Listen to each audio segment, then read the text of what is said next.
Hi dear students, welcome to new lecture of CSS PMS Times. आज मैं जिस निहायत अहम, हसास और फिक्री मौजू पर आपके सामने गुफ्तगू करने जा रहा हूं, वो है पाकिस्तान की तारीख में सियासी और फौजी क़ियादत का तकाबुली जायजा। ये मौजू महज तारीख का बाब नहीं बल्कि पाकिस्तान के माजी, हाल और मुस्तकबिल को समझने की कुंजी है। पाकिस्तान की सियासी तारीख एक ऐसी दास्तान है जिसमें जमहूरी जिदोजहद, आइनी इर्तिका, फौजी मुदाखलत, सियासी अदम इस्तेहकाम और रियासती इदारों की कशमकश नुमाया तौर पर दिखाई देती है। अगर हम पाकिस्तान के मसाइल, कमजोरियों और इम्कानात को समझना चाहते हैं तो हमें सियासी और फौजी क़ियादत के किरदार का गैर जानिबदाराना तज्ज़िया करना होगा। क़ियादत का तसव्वुर और रियासती निज़ाम। क़ियादत किसी भी रियासत के इस्तेहकाम, तरक्की और समत का तयन करती है। सियासी क़ियादत वो होती है जो अवाम के वोट, आइन और जमहूरी अमल के ज़रिए इक़्तिदार में आती है, जबकि फौजी क़ियादत एक मुनज़्ज़म इदारे के तहत ताकत, नज़्म व ज़ब्त और कमांड के उसूलों पर मबनी होती है। पाकिस्तान में ये दोनों क़ियादतें बारी बारी इक़्तिदार में रहे और हर दौर ने रियासती ढांचे पर गहरे असरात मुरत्तब किए। सियासी क़ियादत का पस मंज़र। पाकिस्तान की सियासी क़ियादत का आगाज़ बान पाकिस्तान कायदे-ए-आज़म मोहम्मद अली जिन्ना से होता है, जिन्होंने आइनी जिदोजहद, कानून पसंदी और जमहूरी उसूलों की बुनियाद पर एक आज़ाद रियासत हासिल की। बाद अज़ा लियाकत अली खान, ख्वाजा नाज़िम अल-दीन, हुसैन शहीद सहरवर्दी, जुल्फ़िकार अली भुट्टो, बेनज़ीर भुट्टो और नवाज शरीफ जैसे रहनुमा सियासी क़ियादत की नुमाइंदगी करते हैं। सियासी क़ियादत का बुनियादी मकसद अवामी नुमाइंदगी, आइन की बालादस्ती, पार्लिमान की खुदमुख्तारी और जमहूरी तसलसल को यकीनी बनाना होता है। फौजी क़ियादत का पस मंज़र। पाकिस्तान में फौजी क़ियादत ने पहली बार 1958 में इक़्तिदार संभाला। इसके बाद जनरल अयूब खान, जनरल ज़िया अल हक और जनरल परवेज़ मुशर्रफ के अदवार फौजी हुक्मरानी की वाज़े मिसालें हैं।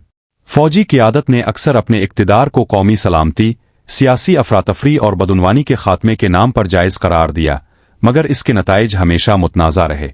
इक़्तिदार के हुसूल का तरीका। सियासी क़ियादत इक़्तिदार अवामी राय, इंतखाबात और पार्लिमानी निज़ाम के ज़रिए हासिल करती है। इस अमल में अवाम की शिरकत, सियासी जमातों का किरदार और आइनी हुदूद शामिल होती हैं। इसके बरक्स फौजी क़ियादत इक़्तिदार ताकत, मार्शल लॉ और आइनी मुअत्तली के ज़रिए संभालती है, जिसमें अवामी राय को सानवी हैसियत हासिल होती है। यही फ़र्क पाकिस्तान के सियासी इर्तिका में बुनियादी रुकावट बनकर सामने आता है, जहां इक़्तिदार का गैर जमहूरी हुसूल निज़ाम पर गहरे मनफी असरात छोड़ता है। आइन और कानून की बालादस्ती।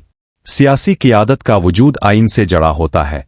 सियासी हुकूमतें आइन की तशरीह, तरमीम और नफाज के अमल में शामिल रहती हैं, चाहे इसमें कमजोरियां ही क्यों ना हों। दूसरी जानिब फौजी क़ियादत ने बारहा आइन को मुअत्तल किया, इसमें मनपसंद तरामीम की आय से वक्ती तौर पर गैर मुअस्सिर बना दिया।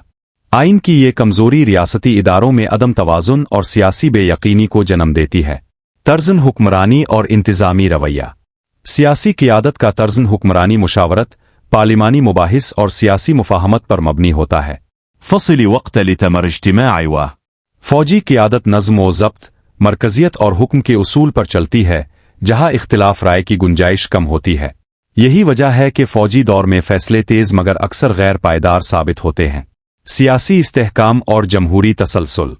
फौजी क़ियादत अक्सर सियासी अदम इस्तेहकाम के खात्मे के नाम पर इक़्तिदार संभालती है और बज़ाहिर नज़्म व ज़ब्त कायम हो जाता है, मगर तवील मुद्दत में यही अमल सियासी निज़ाम को कमज़ोर कर देता है। सियासी क़ियादत अगरचे बुहरानों का शिकार रहती है, मगर जमहूरी तसलसल को बरकरार रखती है, जो किसी भी रियासत की मजबूती के लिए नागुज़ीर है। अगर आपको आज की ये वीडियो अच्छी लगी हो तो काइंडली वीडियो को लाइक कर दें।